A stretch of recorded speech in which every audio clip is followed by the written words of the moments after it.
Hello and welcome to the Swinging from the Hip, not the Driving Ball Show, no, Swinging from the Hip. As you can see, I've got my cricket jerseys up because I've switched over to cricket. Unfortunately, Arun isn't available this week to host the show, so hence I'm stepping in to help out.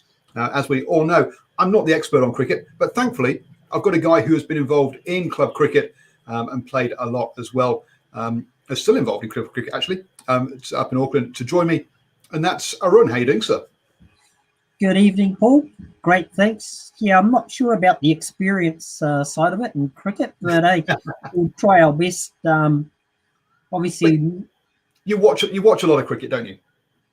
Yeah, I'd say we're definitely an expert on the couch. So, I think that's the main thing that counts for quite a bit of experience. A lot of test matches have gone past these eyes from the couch, so yeah. So yes, so you've definitely signed up for the old Spark Sports, and obviously we have a new company covering it. What have you thought of the Spark Sport coverage so far? Well, actually, Paul, I'm one of the silent majority that have are protesting and not signing up to Spark Sport. Oh no! As a Sky Sports subscriber, and you can't justify paying another $25 to add in to watch cricket. So my cricket, international cricket this year, especially for New Zealand cricket and Black Caps, is coming through Rover Sports on the app or Crick Info through the internet. So, and obviously a few other sources that we have. Obviously, if you've got youngsters in the house who are able to so you can watch cricket through other sources through the internet. Oh, dearie me, showing your age there. I don't know if we can quite wait to say that, so I've tried to be careful how I phrased it. Well, Simon's been checking it out with Spark Sport. He's been happy with the coverage. It's been okay, and he thinks that competition is good. Well, yes, competition certainly has made Sky step up its game in a number of areas. But we're not here to talk about that. We're here to talk about the cricket then. And we missed last week, so we haven't covered the first test yet. But boy, oh boy, the Black Caps really did get the test season off to or test summer off to a good start there. Posting 519 for 7 declared in their first innings. A really good knock by Kane Williamson. Oh, look, yeah. Kane, is just in a class above himself when you go through the batting order. The only other person in that batting order that, could step up to the level of Kane is Ross Taylor, but he seems to be a little bit, not sure if he's a little bit out of form, but he hasn't quite clicked yet in the, unfortunately, in the test series. But, we've had a few of the other batsmen step up around Kane and support him through that first test. And, the Black Caps put up a great first innings total, which is, what you want to do in your first innings is put it at least 400 to 500 and put pressure back onto the opposition.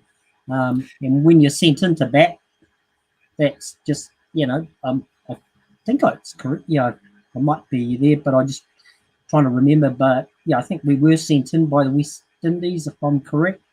Yes, so yeah, fantastic way to, great showing in the first innings. And as I say, the innings from Kane, the double century was just pure class. Head and shoulders above, the rest of the batting in either side, really. And you can see that with his test batting rankings and where he stands amongst the top batsmen in the world. Yeah, I mean, one of your comments there was that some other players apart from Ross Taylor stood up to join him in that first innings. And that has been the criticism, hasn't it, of this Black Cap side, is that basically Kane Williamson bats and everyone else gets out around him, not providing those partnerships. And we did get a bit of an early scare with Will Young going for just 5 before forcing Kane Williamson in earlier than he'd want to. But Tom Latham and himself put together a 154th Yeah. run stand there, which steadied the ship. But yeah, it's that has been a problem, hasn't it? This All Blacks, there's All Blacks, this Black Cap side putting is having someone to stick around with him. He can't do it on his own. Yeah, yeah. Look, I mean, yeah, Tom Latham, again, he's a solid player, and he's building himself a really good, reputation, and his career is, progressing well. He's one of the, I guess, more stable batsmen in that top order now. Guaranteed of his position. Obviously, the other opening spot is a bit of a hit and miss at the moment. Will Young obviously was stepping in because BJ Watling was out injured for the first test, and Tom Blundell, who came in during the Australian series, was the backup keeper, so he dropped down the order. And yeah, Will Young came in. Will Young has done well domestically in that. To me, it was a little bit of a, look, put it this way, a steady as we go sort of selection. If you really wanted to throw it out there, I would have gone in with Devon Conway personally and given him the opening spot. To me, that's where I think personally the long-term next opener to partner Tom Latham sort of is. Conway domestically has put the records, through the washroom up here domestically. He came into the T20 series and he looked, as comfortable as like he'd been playing all his time, at international level. And would have been a great opportunity to debut him against the West Indies, who are unfortunately not the West Indies of old and, what we've been used to. No, and so yeah, look, just running to that first innings batting lineup. Tom Latham with 86, Will Young with 5, Kane Williamson 251, Ross Taylor 38, but it was nearly a 90-run stand with Kane Williamson. Henry Nichols 7, Tom Blundell 14, Daryl Mitchell 9. So you can see 38, 7, 14, 9. Yeah, they weren't sticking around with Kane really. It took Carl Jamieson, who is more a bowler, really, let's be honest, with his 51 there, quick fire 51, and Tim Southey with 11. You want the higher up guys sticking around with Kane, but still 519 not to be sniffed at. Kameo Roach got 3 wickets. Shannon Gabriel did as well. And then it was, that West Indies first innings was a bit of a mess, let's be honest. Yeah. Sort of blink and it was all over. 64 runs. I mean, a little more than the one-day innings there, really. Top score. Yeah, not even a T20 innings, really, is it? well, 64 over T20, you get 20 overs, right? So at least with the one-day 50 overs. So a little more than that. Not helped by having Shane Dowrich absent hurt, clearly. One batsman down there, their wicket-keeper. Yeah, look, I mean, we can say, just quickly, go back on Kyle Jamieson there. You mentioned his partnership with Kane. Kyle Jamieson, actually, when he came in, and a few of our viewers may be able to correct me, but my understanding, he's actually an opening batsman when he first came in. So batting was his number one, and then he got converted into bowling later on. So, look, there is a hope he could possibly turn into an actual genuine all-rounder for the team. But hey, if we just note that down and we can have a little chat about that maybe later on, my thoughts on where that could go. But sure, if we carry on. Yeah. But yeah, so look at that West Indies. I mean, 26 was the top score with John Campbell at the top of the order. And look, started out okay. I mean, look, an opening stand of 53. It's not fantastic, but it's not the end of the world either, is it? That's still 26 overs. You've seen off the opening bowlers. They've kind of started their job at least. Look, with the way they started and that, with their opening partnership, and they, coming in late on that end of that day, they batted through without the loss of any wickets, and they put up a good score. One got the feeling, hey, unfortunately, falsely, that West Indies were going to put up a good fight, and when they came out to bat. But yeah, look, there was a lot of, I guess, ill-disciplined batting. Test match cricket is about patience and occupying the crease and taking your time. It's a lot mental, and mentally you've got to be strong and be able to let the balls go and wait for the bad ball to come and you put it away and you score your runs. The old saying that we had, and we use, I guess, even nowadays, when we're talking to the teams that I've been involved, is, give the first hour to the bowlers, an hour and a half, right?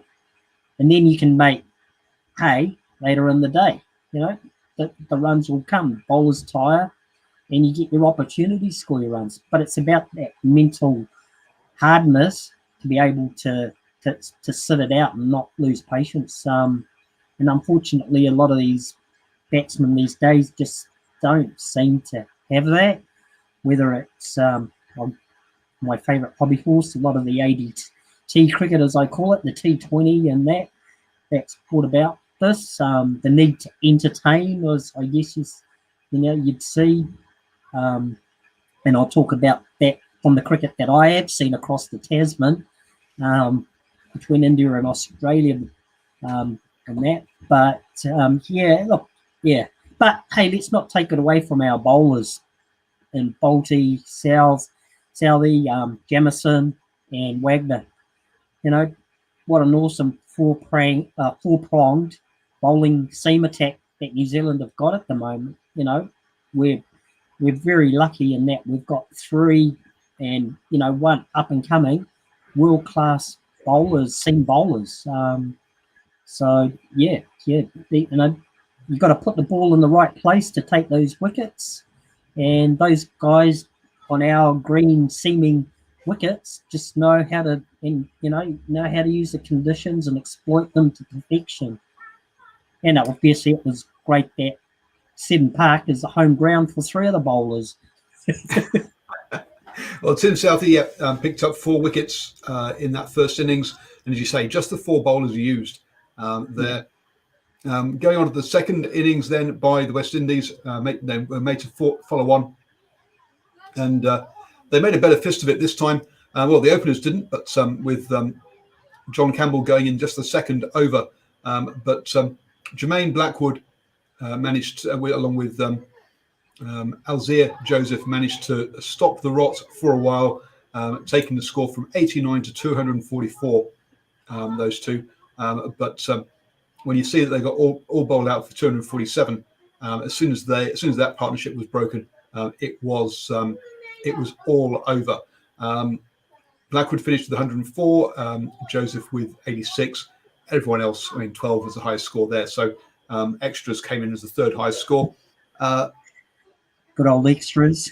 Yeah, good old extras there. 5 bowlers used this time, with Daryl Mitchell joining the quartet to bowl just 3 overs. But he did pick up a wicket there.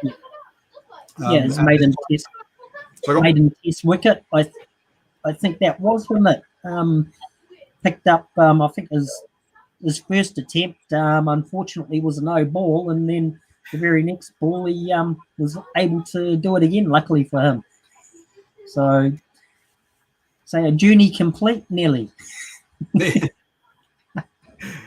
So Wagner led the bowling with 4 wickets this time. And as you say, not relying just on Southey to do it. Another bowler steps up, and it's rotating that workload, which is good. 15 overs by Southey, 15 by Bolt, 13.5 by Wagner, 12 by Carl Jamieson. That shows that the captain has got faith in all 4 bowlers, hasn't he? And he's happy to spread the workload out evenly. Yeah, look, what it shows, Paul, is that they work in unison as a team, as pairs. It's like you say, sometimes the wickets are shared between them. Sometimes one, Southey picked up the bulk of the wickets in the first innings and that. And, on Southey, a lot of critics out there about Tim Southey and that and his form, etc. Always, always people out there have an opinion on him, and he seems to polarise people. But when it comes to the red ball and getting the job done, he's very consistent. I think he's getting close to that 300 wicket mark, after the second test here. I think he'll just, once he reaches that milestone, just the third New Zealander to do that, and obviously Bolt isn't too far behind in that. But it just shows that they're working as a unit, and you've got different variations between them. Bolt's obviously a left arm swing bowler. Southey with his right arm. Wagner, just his unique style that he has with the short ball and that. And then we've got the old Big Bird now, old Kyle Jamieson, bowling him down from above about, I guess once he gets his arm up there, probably coming from about 3 meters height. So using meters, I don't know how many feet is that. I don't know. I just if you're I can't compute. Anyway, but you say and so that's important. Getting above the batsman's eye line, all that kind of stuff is kind of important. And once we talk about that more in spin bowling, it also does apply to pace bowling as well. Ball coming in from such a height.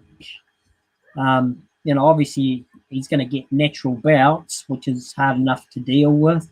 But just trying to see the ball through in that split second that you have as a batsman is, and he's, moving it around a little bit. It's pretty awkward to play at. And especially he's just, he's bulked up over the off season or during COVID and that. He's just picked up a little bit more pace. So that's good to see as well. It's always, great to see these fast bowlers coming in and steaming in. Back in my day, obviously, when you're watching the West Indies, they had the fast bowlers and that, and boy, was that awesome to watch, especially to watch. You didn't want to be the batsman. Easy from the couch to play them, I say. But, So any other sort of comments on that first test match? Obviously fantastic start. Unsurprisingly, Kane Williamson, the player of the match with his 251 in that first innings, providing the bedrock of the foundation of this victory. Any other comments about the game? Not really. I mean, what can you say? It was pretty comprehensive at the end of the day, besides in the second innings, that little partnership between Al Hazari and Blackwood.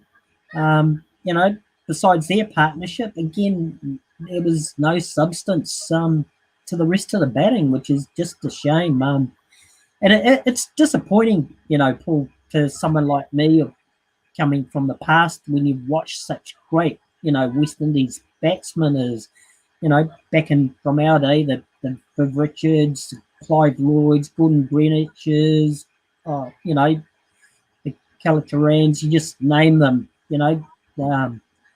watching those guys bat was just awesome, but unfortunately every dog has his day, and let's face it, as a Black Caps fan, we can remember when we were on the other side of those sort of hidings. So nowadays you just go, let's take it, boys, it's payback time. No, absolutely, and enjoy it while it lasts, folks. Because yes, the West Indies is a good example as to why it doesn't last forever. Another thing to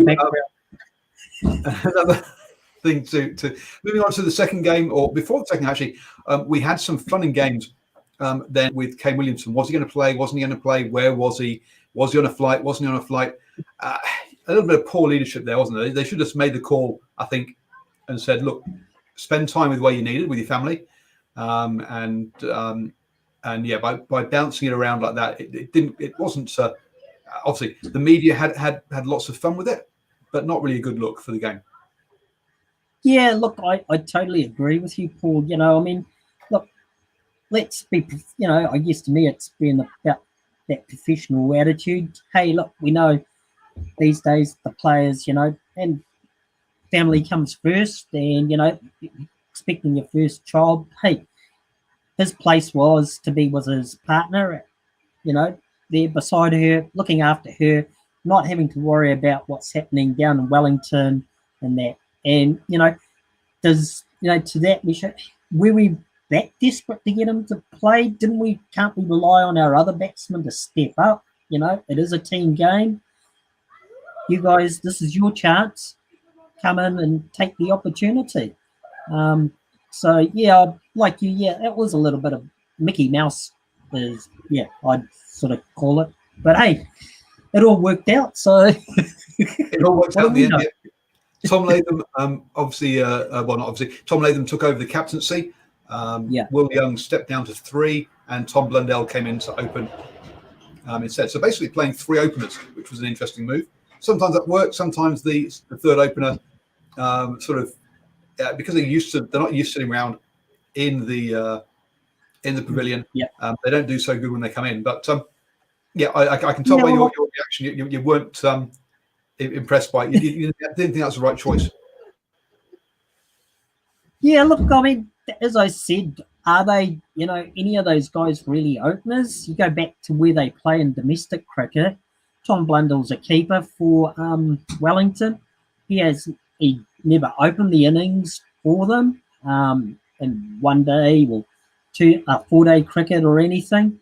Will Young, I'm the CD. I'm not sure. I think he is number 3 there, so that was okay. That's fine. So as my comment earlier, I just think we're lacking that one stable opening partnership. And again, I don't know how it reflects back on New Zealand cricket. I'll take it back to the purest, simplest form to us in club cricket. So if you've got your Prem team and you lose your opener, you go to your second team where you've got your opener and you promote him and go, here's your chance, mate. You take it. Opening is a specialist position. Not everybody can do it. You just can't take someone from lower down the order and chuck them in to open. You've got to have a special frame of mind to be able to open to me. You've got to be that more, tougher. You've got to be a bit more. It's specialist, You've got to take that opening. You're going to look. You got to give it to the bowler. Sometimes, if you put in on those green wickets, which we seem to produce here, the wicket's about the same colour as your outfield. The ball is going to do stuff. And hey, you're facing world-class bowlers. They get it on the right spot. Could be first ball, and you're unfortunate you may be walking back to the pavilion.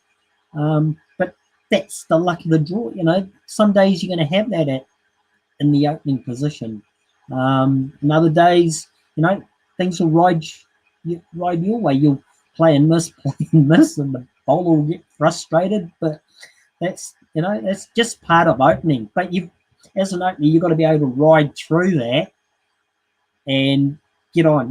Play it, the old cliche, I guess, ball by ball. Just switch off in between balls and walk away. But as I say, no use going on about that. The selections were made and the guys. Tom Blundell, though, he obviously only had one chance, but scored 14 off 19 balls. The strike rate of 73. That's good if you're lower middle order, right? That strike rate 73. It's not the strike rate you want as an opener, right? As you say, give the bowler that first hour. Don't chase the ball. Only hit it when it's available, and leave absolutely everything else. Now, as you say, I didn't watch it, but to score 14 off 19, you've not left very many. Let's be blunt. No, and obviously it depends on where the bowlers are putting the ball. If the ball's here to hit, you still got to take the runs on offer. And that's obviously what he did.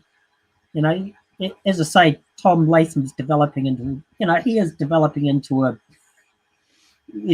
I don't know if we can quite go there, but into a world-class opener for New Zealand. I think he's scored I think it's 8 centuries at now opening, and that, and so he's getting up there with some of the top openers that New Zealand have had. Realistically speaking, if you look into the past, I think the only one that may be above him would be John Wright. So yeah, look, he's fashioning a great record, and he's becoming one of the senior pros in that team. Yep, seen that as he became captain. But I think Gabriel had a really good start to this innings, taking Blundell, Young, and Taylor, and with the help of Holder also taking Tom Latham, they reduced New Zealand first off to 78 for 3 and then to 148 for 4. And you thought, this is look, the West Indies are in a decent position at this point. Even potentially at 5 for 203, but Henry Nichols stuck around and scored 174, and then various players sort of stuck in with him for a while. When Watling with 30, Darryl Mitchell with 42, Jameson with 20, Southey with 11, Wagner with 66 was the main one. But they all stuck around just for long enough that the score grew and grew.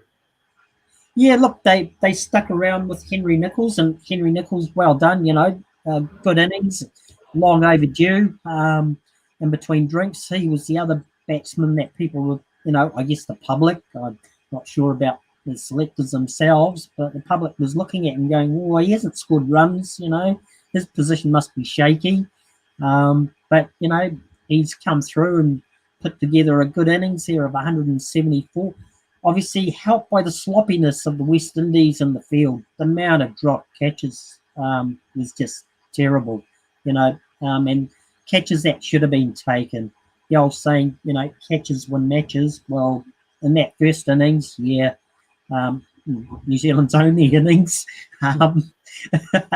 if those bowlers had been supported, he did bowl, Gabriel and Holder and them guys. I mean, those guys bowled their heart out and they used the wicket really well, and they were showed a bit of hostility, which is great.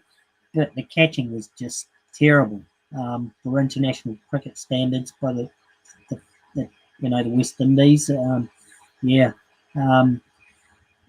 I say, if some of those catches had been held, I can't remember how many chances Nichols had, but I'm sure there would have been a totally different outlook on that first innings. But hey, that's the way the old ball goes sometimes, and you drop ball goes and you go, again you go with it, don't you? So this time New Zealand weren't able to declare. They scored 460 in that first innings.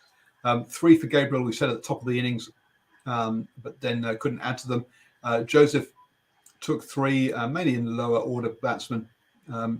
Chima, Holder 2, not to be mixed up with Jason Holder, and then who didn't get any actually, and Roston Chase, who picks up 2 as well. So the wickets were shared around between the batsmen, between the bowlers. With 5 bowlers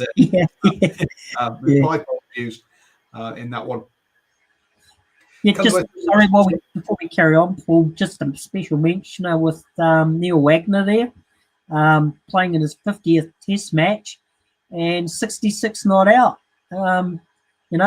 Now basically all of our lower order or our top class bowlers there have scored 50s in Test matches, and Wagner with his 66 off so many balls, as you say, with Henry Nichols, took all the pressure off Nichols at one stage there, playing that innings. His 50th match, what can you say about the guy, Neil Wagner? He had to work hard to get into the team. Obviously, coming from South Africa, he had to sit out and do the qualifications and, qualify for New Zealand. But now he's all heart, and that guy, you just got to admire him. If he had the chance, he'd bowl all day. You'd have to rip the ball out of his hands. That's just one huge determination and heart, and he's giving all for his adopted country, I guess. as to say. So, all kudos to Wags, Neil Wagner, and especially his bowling, which, we can come on to, I guess, when we go to the West Indies batting. Yeah, it's one of those batting. And then, again, in that first innings, Blackwood, the only one to show any kind of resistance with 69. The next highest scores were John Campbell and Samara Brooks at 14, and no one else got into double figures. 5 for Carl Jamieson, 5 for Tim Southey in that one. So Wagner, in this case, 12 overs, 26 runs for no wickets, and Trent Bolt, no wickets either. But as you say, bowling as a team, just Southey and Jamieson just ran through the batting lineup. Yeah, well, I think that, obviously Southey grabbed, he grabbed a few of the top order, and then it was just the Kyle Jamieson show, wasn't it, in between there? His first 5-wicket bag for New Zealand, and boy, this, and this is only, I think he's only had a handful of Test matches, and he only came in end of last season against India, and tell you what, talk about making a mark on the game and the Test in the biggest arena.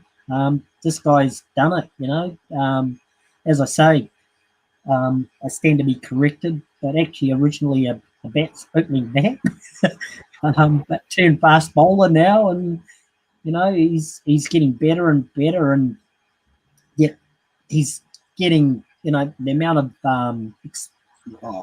investment in him and the knowledge he's gaining by being around Bolt, Southey, and Wagner is just, wow, that must be just great for him. And you can just see how he's, even from when he first came in against India, how he's improved in that. So, how much better he can get, who knows? But, geez, it's just only 4 Test matches so far. But he has, as you say, he scored 50. He scored a half century, 51 runs. He's never scored a first-class century, so I'm a bit skeptical about this being an opener, or if so, it was a long, long time ago. Hey, there's a lot of openers out there who didn't score centuries, Not that make it to Test level. If you're playing first class cricket, you should have scored at least 1 century as an opener. I don't think he played. I don't think he opened at sort of first class level, but when we came first into at sort of club level, and there I'm somewhere around. Yeah, it was somewhere in between, around there where he sort of converted from batting to bowling. I'm just not sure exactly. Now, clearly, this is helped by the not out, but they do say the sign of the sign of an all rounder is that their batting average is higher than their bowling average. And as I say, it's helped by the 51 not out. But look, currently, Carl Jamieson's bowling average is he's taking a wicket for 14.55. That's an amazing bowling average. Now, he's not going to keep that. The Great West Indies bowlers, they got below 20, was considered a very good average. So clearly he's having had 4 tests, I think all of them in New Zealand on green on green wickets on home conditions. The real test will come when he goes overseas, plays with a different ball, a different style of wicket. But even so, look, 14.55 average for your bowling is extremely good. Yeah. Batting average of 54.66. That's good.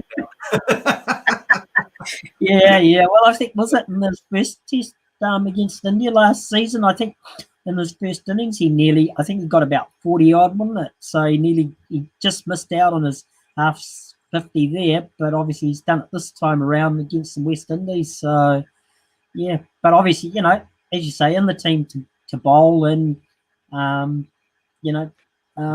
as I said, at the moment, if he scored a 40 and a 51 in his 4 innings, look, you've got to say, he's in with a shout of claiming that title of being a real all-rounder. So as I say, the sign of a very good all-rounder is your batting average is higher than your bowling average, and we'll see if he can keep that going. Yeah, absolutely. Definitely. West Indies second. Yeah. So yeah, moving on to the second innings then, and the West Indies made a much better fist of it here. With them scoring, they scored 317.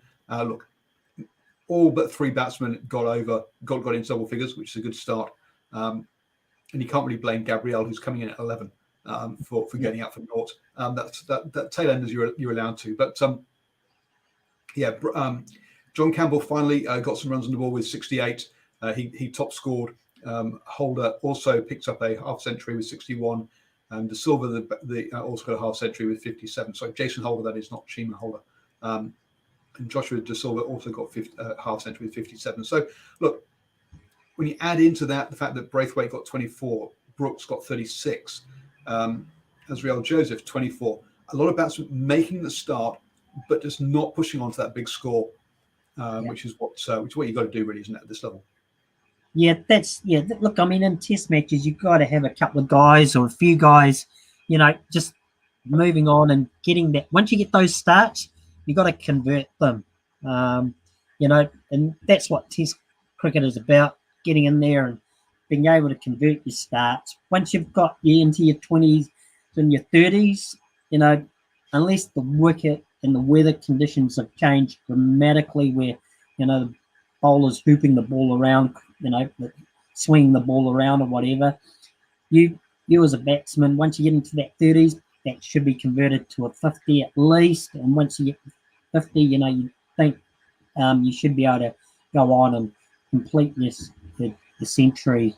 But easy to say from us sitting here on the sidelines and the couches. But guys at this level, and that caliber, that's what you expect of them. That's what they should be doing.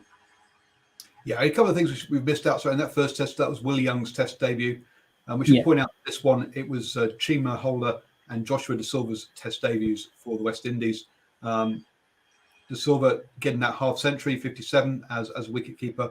Chima Holder picking up a couple of wickets. So look, two test debutants there. Hopefully that builds a bit of depth for the West Indies. I'm trying to find some silver linings here to what is a very, very dark thundercloud. I think there was a few batsmen. Fine innings is not a good result. No, they've got a few guys. I think maybe that didn't come over. I'm not sure, but I think they opted out of the tour, or there may have been injuries. But again, West Indies, they, you thought things were turning around last season when they played England and they got that. I think they competed. They beat England in the first test, I think, over there, wasn't it? But then England came back in games 2 and 3 and beat them. I think it was actually just this year, isn't it? Because of COVID when they did that. This year. Yeah. It's amazing right. How getting locked in your house changes your perception of time. But there you go. So look, hopefully they learn and they can build on it, because there's nothing more than us cricket purists or fans enjoy this. You want to see a strong West Indies teams, because guys, as I say, like me, you go back a few years and you think of the great West Indies teams and that of the past and you just want them to, because of their mannerisms and their way, you just want them to be, that more competitive and, get back up to that level where they were.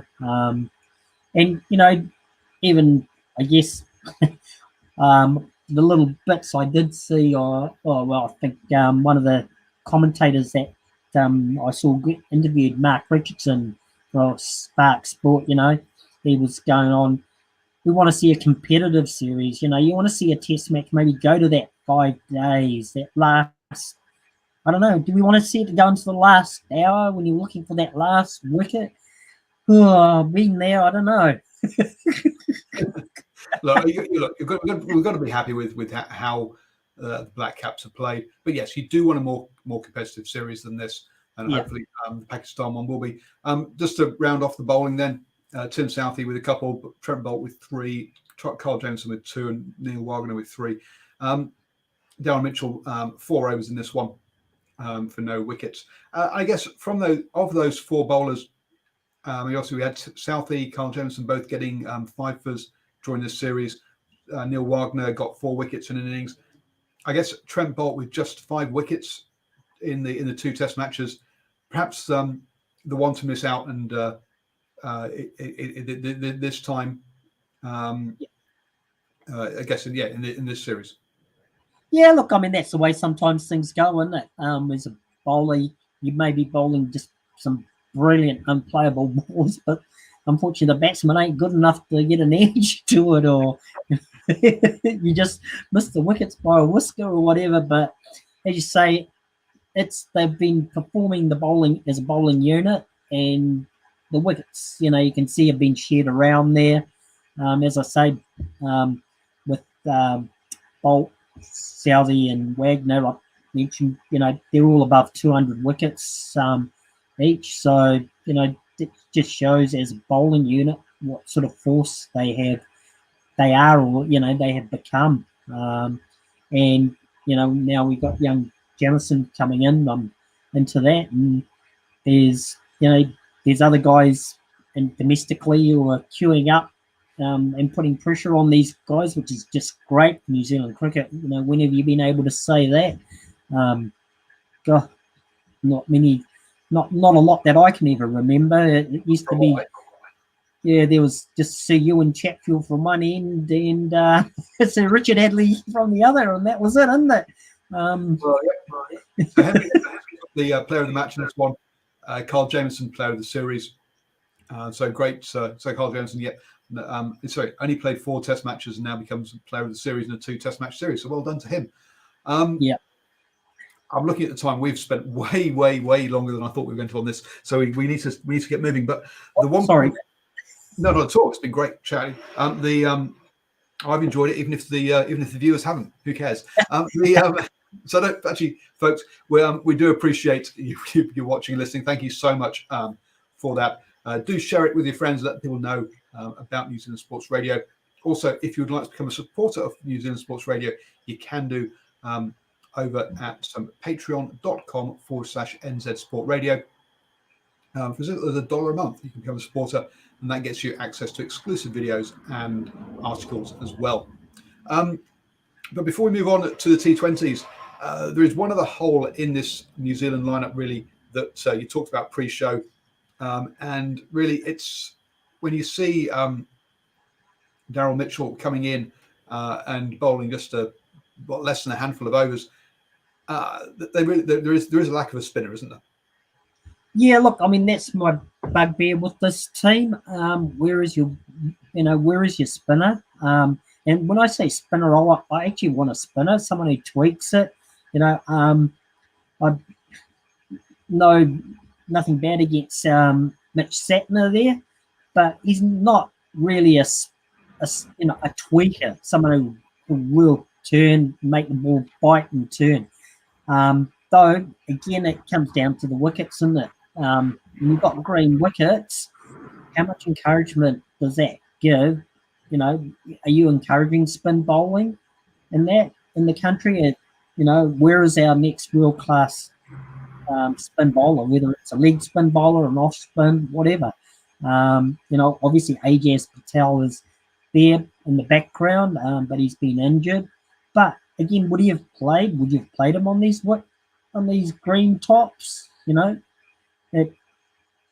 It's there's a little question that needs to be, I guess, can be debated, talked about, but just one that I think we should leave open and say, what's New Zealand cricket doing to develop that next spin bowler? And let's say you look through domestic cricket and that, I don't think you see it there. You don't see the options. Yeah, it's definitely missing there. So we'll leave that one as an open question mark. Where is New Zealand's next Test spinner? Having a quick, we'll just scoot over this one quickly. But the West Indies, so the New Zealand A played the West Indies A in 2 unofficial Test matches. The first one out at Mount Maunganui, New Zealand A won by an innings and 143 runs. The Romario Shepherd lowered down the order, scored 133 for the West Indies. An opening stand of 224 really set things going for New Zealand, with Glenn Phillips and Tim Salford scoring 136, 111 respectively. Amongst the bowling then for the I'm blank now. Anyway, so comfortable win there. Also then with the second unofficial test down in Nelson, New Zealand A beat West Indies A by 101 runs in that one. Bracewell, Ravindra both picking up big centuries. On the bowling side of things, 6 wickets for Doug Bracewell again. So it's having a good series there. And then again in the second innings, 6 wickets there for Rachin Ravindra. Good result for the New Zealand A's as well. Yeah. Look there, New Zealand A. Yeah, I mean the depths again. There's we're saying building great depths. The one I've asked a question about the spin bowler just before there, young Ravi Rachindra, who was an opening batsman, but I noticed he played in the middle order in that second test match, scored 100. But he also, from what my quick brief glance at the scores today, I think he picked up was it 4 wickets or 5 wickets? No, six wickets in the second innings. So now he's a spin bowler. He is actually a spin bowler as well. But he's only, I think he was in the New Zealand under-19 team that went to the World Cup. So he's a young fella making his way, learning to apply his trade domestically. But and that was, I think, his second first-class century that he's scored. But they've obviously New Zealand cricket have spotted a talent there, and they are keeping a close eye on it. The other bowler, I think, that was in the spinner that was in there was Ish Sodhi, sometimes black cap and leg spinner. There's a guy I sometimes feel maybe has been a bit hard done by the selectors in test matches. Obviously, again, it comes down to the wickets and that. The thing with spin bowlers is, Paul, especially leg spin bowlers, is they need a lot of overs under their belt. These guys learn by bowling. It's by amounts. They've got to get the numbers and the overs and the volume, and that's where they learn. And I tell you, I may not have Spark Sport, but I've got Sky, and as I mentioned pre-chat, I'm watching a lot of India and Australia cricket, and I tell you, one of the things I'm really, I hate to say it, but the commentators, the Aussie commentators, the ex-players, the Shane Warnes, the Gilchrists, and these guys, their commentary is just one level above ours. You listen to Shane Warne and him going through about bowling an over, bowling the ball, getting revolutions on it, and how to spin it. And, some of the stuff that is gold. These young fellows should be just listening to it, and you got the Adam Gilchrist and that with the batting and the techniques and describing how the bats.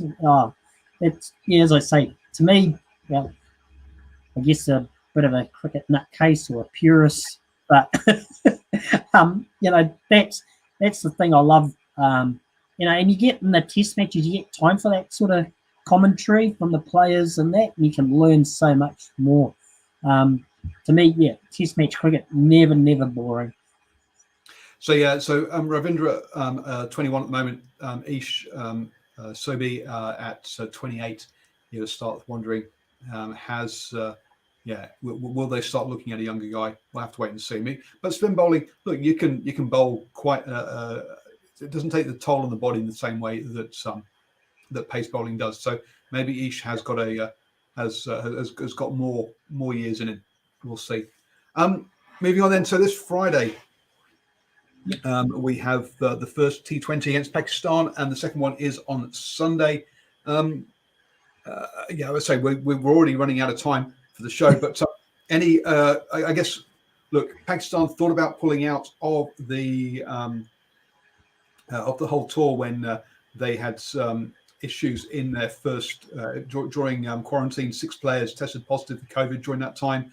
They weren't allowed to practice, went into isolation, not just the normal level of quarantine. So yeah, look, they've done it tough to get this far. Haven't had as much practice as they want to, but yeah, it's good they stuck around and did it for the fans, as they say. It would have been an international incident. And we're talking about the number 1 sport in Pakistan. Let's be blunt here. If they pulled out, it would have been, yes, it's questions in Parliament would have been asked, I think.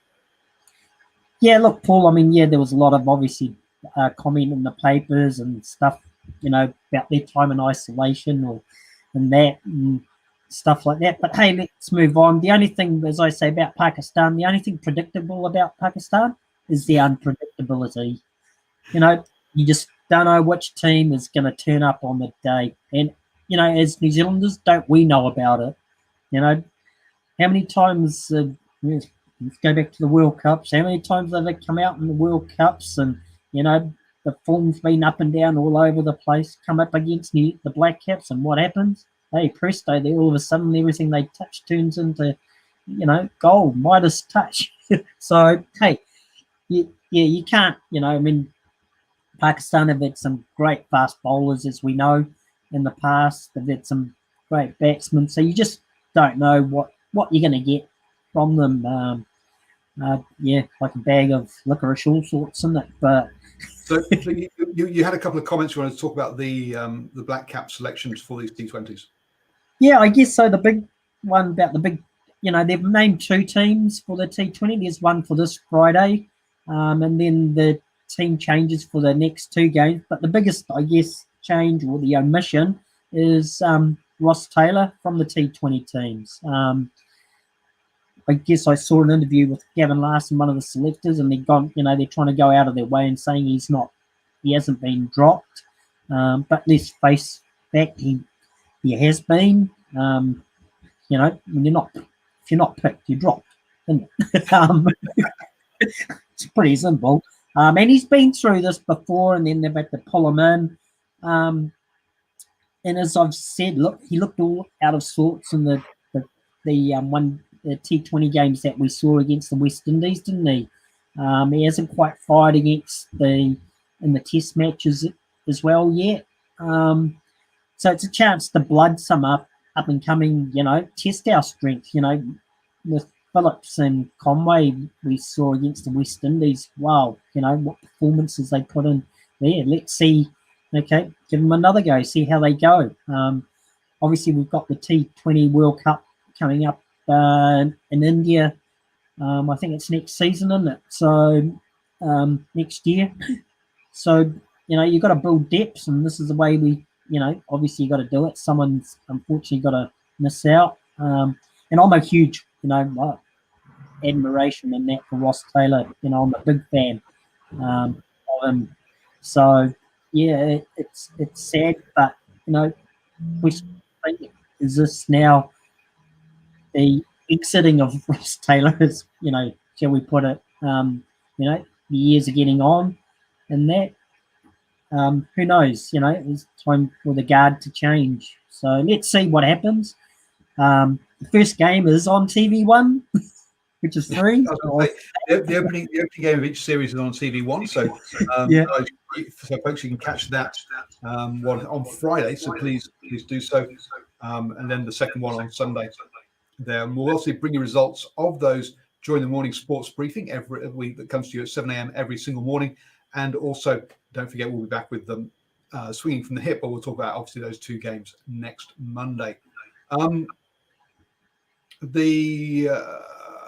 Where should we go next? Actually, one thing we should touch on before we go is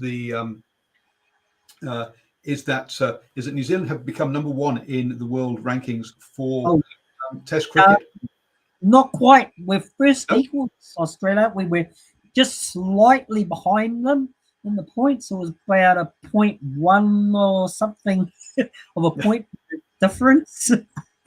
But, hey, whoever would have thought it in my lifetime of watching Test cricket? New Zealand ranked as one of the, first equal place in the world. And, depending on how we go against Pakistan in the Test series against them, there's every chance we could, end up playing the Test Championship final at Lord's, the home of cricket, next season against maybe Australia or India.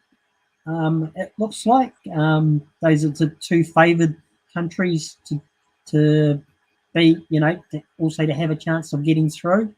Obviously, they play each other this summer, so that's gonna points are gonna go which way points go. We'll see there. Aussie should be favourite on their home soil, and that we'll see. But yeah, imagine going back to Lord's, Paul, and having to play in a final. Oh my gosh!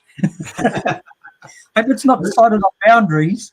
This must be just home test matches, but I think the last time New Zealand lost a home test match was against South Africa back in 2017, on the 16th of March 2017. So down in Wellington. So look, that's a fantastic run all the way through 2018, all the way through 2019. Yeah, I think it's about 15 in a row. At home or away, or in total? 15 matches at home, I think, they've won in a row, I think. Well, no, there's been a few draws in there. So there was a draw against England last year in Hamilton. Okay. A couple of draws. And there was a cancelled game against Bangladesh and Christchurch. So look, there's been a few games that haven't but it hasn't been all wins. But still, to have not lost one, like 16 tests ago, so they lost a test, was still very, very impressive. Other things we need to touch on before we go.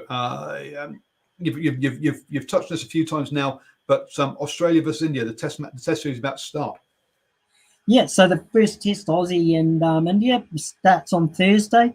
And, that's shaping up as really interesting series. Australia are having a struggle with their openers at the moment. They've got quite a few guys out injured. Warner and that batsman out of form. One of the young guns that was meant to be coming in, he got knocked over. I think it was in the warm-up game and is out with concussion. And it's an interesting little chat that we can have about concussion in cricket as well. But he's had that issue a number of times now. His name, the opener, the young guy who's meant to be an up-and-coming talent there, Paul Kowalski. Might not got the pronunciation right, but so they've got a few selection headaches over there in the opening role. Joe Burns has been out of form in that. India, I'm not sure where India are at, actually. I've been watching they've been playing Australia A in a warm-up game in that. I think the first test is actually a day-night test match because they were playing with a pink ball in the warm-up game. Well, the game was a day-night game, yes. Yeah, so that in itself, it's going to be interesting. I think Mitchell Stark is out, the king of swing over there, in the test matches, and that. So, it's going to be an interesting series, as I say. I think Virat Kohli plays in this first test match, and then he's off home on paternity leave as well. His wife is expecting. So how will India perform? Paternity. Yeah, his wife's having a baby and he's going home. How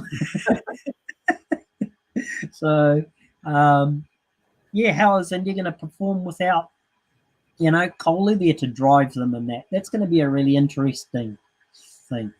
Steve Smith, is he going to be in the form that he's sublime form that we saw in the one-day games? Is that going to carry on? What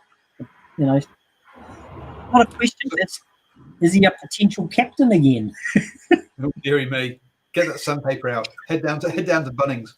Obviously, they don't have my 10 over there. Otherwise, I'd say head down to minus 10. But there you go. So we'll keep you up to speed with all those results from those games. In the morning sports briefing, and we'll discuss that more next week on the swinging from the hip. Yeah. It looks like on Wednesday I'll be heading up to Auckland for Parnell versus Grafton in the Club 2020. So look out on our Facebook page, New Zealand Sports Radio, for post-match interviews with the players and coaches, and potentially other videos from those games. We might have a pre-game little chat, and also perhaps a change of innings chat as well. So look out for that. I will let you all know how that goes. You'll probably be out at Kumu for their game this Wednesday. We've got our office Christmas party on Wednesday, so I'll see how how we are there. But I think there's also on Sunday there's a double header of T20 games in Auckland Club Cricket. So that'll be obviously at the moment we've got the club crickets have gone into one day and T20 mode, like domestic cricket here in New Zealand. We're into the Ford Trophy, which is the one-day competition, and we've got the Super Smash starting. I think we just said about the 24th one of December. Yeah, the 24th of December we'll have the Wellington Blaze versus the Auckland Hearts, followed by the Wellington Firebirds versus the Auckland Aces on the 24th of December at the Basin Reserve. So the first game kicks off, or first kick doesn't kick off. It's cricket. The first game starts at 10:10 in the morning. The second game at 1:40 p.m. So that's Thursday, 24th of December. Get those Christmas Eve games in. It should be a cracking time to sit in the sunshine, have a few beers, and watch some good cricket. Yeah, look, I mean, if you're, obviously people workplaces should be maybe breaking off by then and that.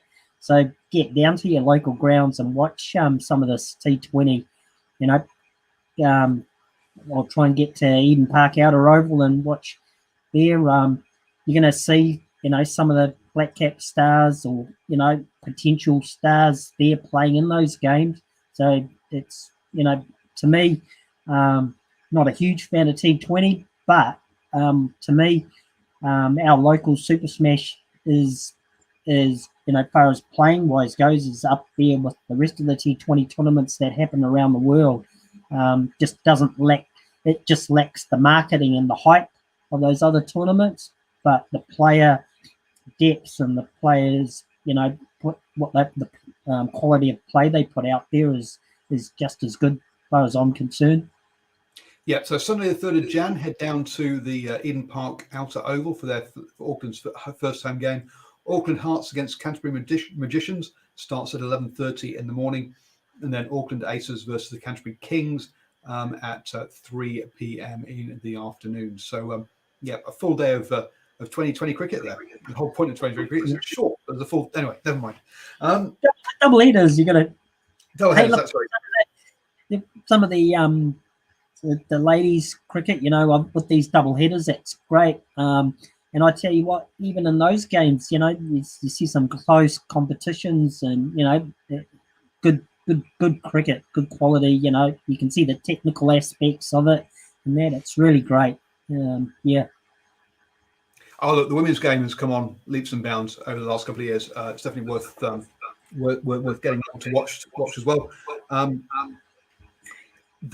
So if we touch on South Africa versus England, that all sort of got cancelled and collapsed at the end. Now to me here, this is one of the reasons that turned me off cricket. I used to sit through lots of test matches and loved cricket until basically, and I really enjoyed 2020. I used to be a member of Surrey County Cricket Club. I'm actually a Yorkshire supporter, but living just 2 stops on the tube from the Oval meant that we would go there and watch county games when there's ourselves and about 10 people in the entire ground. But also, we're members there, went along to a lot of cricket. What got me, though, was then the clash between the T20 and the international cricket, where players like Gale would turn up basically without playing any of the warm-up games, just go straight into a test match. because he was involved in one of the T20 leagues. Also, then you had the Champions Cup, where you had the T20 teams from different leagues coming together, and they'd have players who were like, oh no, this player has qualified with with 3 different teams. Which one does he actually play for? So to me, I kind of lost track. To me, you play for one team, and that's the team you play for. Now, in a competition, where competitions start overlapping, you play for multiple teams, it kind of loses its integrity for me. But anyway, that's what turned me off. But part of one of the rumours that came out of the South Africa England one was that the England players refused to play, and it was pointed out that a bunch of the players were heading off to the Big Bash League, and that if they were to contract COVID, that would obviously impact their payday and their income from the Big Bash League. So, and hence and whether that was what drove the England players to say no, they didn't want to play the other T20s or not, I don't know. From what I hear, the ECB wanted the team to play.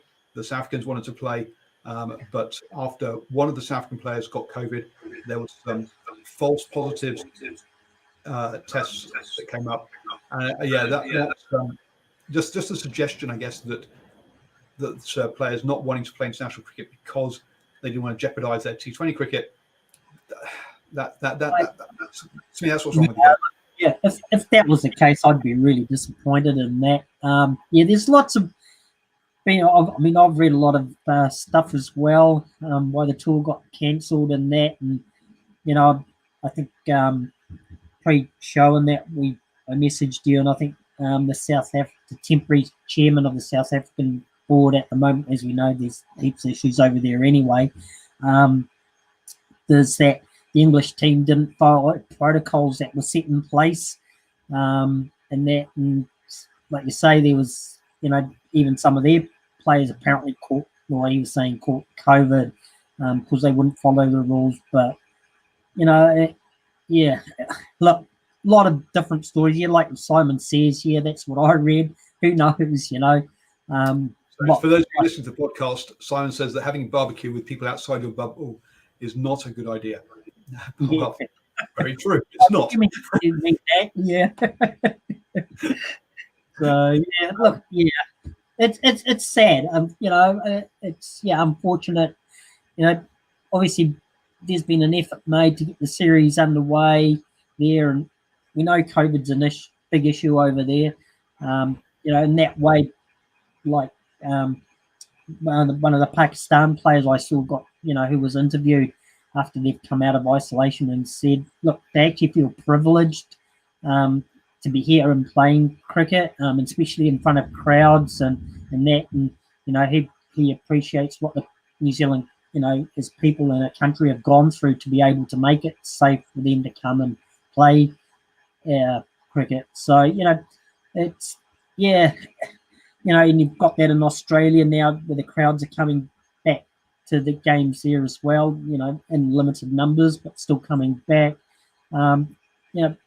As we all know, we've gone through a real tough year and we've had to do things and that, and we're getting the benefits out of that now, with being allowed to go to have group gatherings, go to these sporting events and be as normal as you can be under the circumstances. As I say, it's just sad what happened over there. But hey, let's enjoy what we are doing and what we can do and what we're seeing and the cricket we're seeing, and just sit back and enjoy ourselves and watch what we have going on. As far as I'm concerned. We have the opportunity to do things that other people around the world are massively envious of. So don't miss out on the opportunity. Head down to the games and enjoy it. As I say, I will try and be up in Auckland on Wednesday for Parnell versus Grafton in the club cricket. At the weekend, I'm hoping to get to the beach volleyball in Mount Maunganui.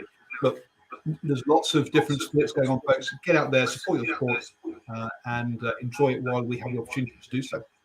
Would be my recommendation. Arun, thank you so much for joining me on the Swinging from the Hip. Hopefully we'll have the regular host back in Ashwin next weekend. Sorry, next Monday weekend. And the experts. And say we'll have some T20 to talk about next Monday. So do join us for Swinging from the Hip at 8 p.m. on Monday here on New Zealand Sport Radio.